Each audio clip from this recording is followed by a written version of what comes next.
Welcome to our very short discussion on the subtraction of sign numbers. Again, sign numbers is just a fancy way of talking about numbers that can be either positive or negative. Numbers that have the same distance from the origin are called opposites, i.e. if you took their absolute value, they'd be the same thing. So the absolute value of -3 is 3, and the absolute value of +3 is also 3, because they both have a distance of 3 from the origin, just like -5 and 5 and so on and so forth. 0 has no opposite because it has no distance from the origin, right? So you can't have something else that also has no distance. 0 is also neither positive nor negative. It's neutral, kind of like Switzerland. So that keeps the number line symmetrical. If you look at the number line, you have all of these numbers and they're matching opposite pairs on the other side.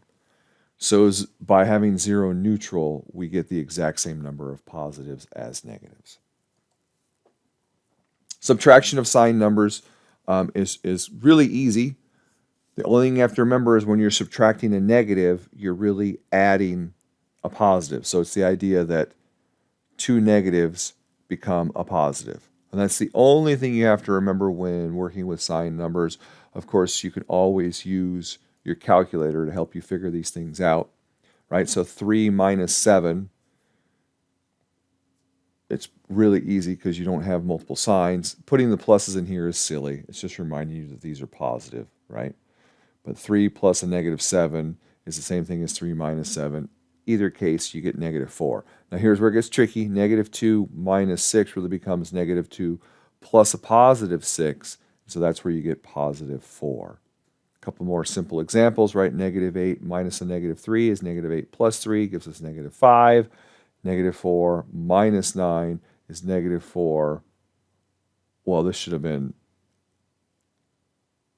plus a -9. This is a typo. So then you get -13.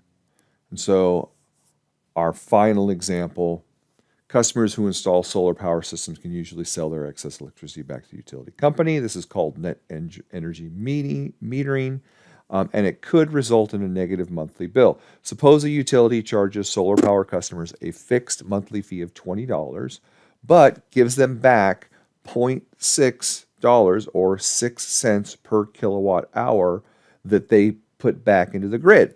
So to determine the customer's net monthly bill, we can multiply the number of kilowatt hours put back into the grid, right, exported to the grid, by 6 cents, and then subtract this from 20.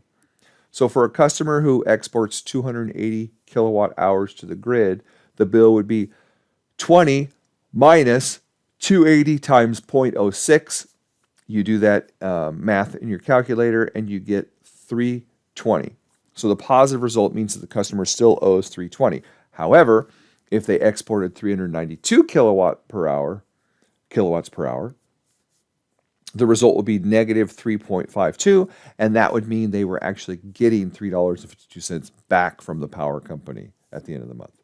Okay, that's all I got for you.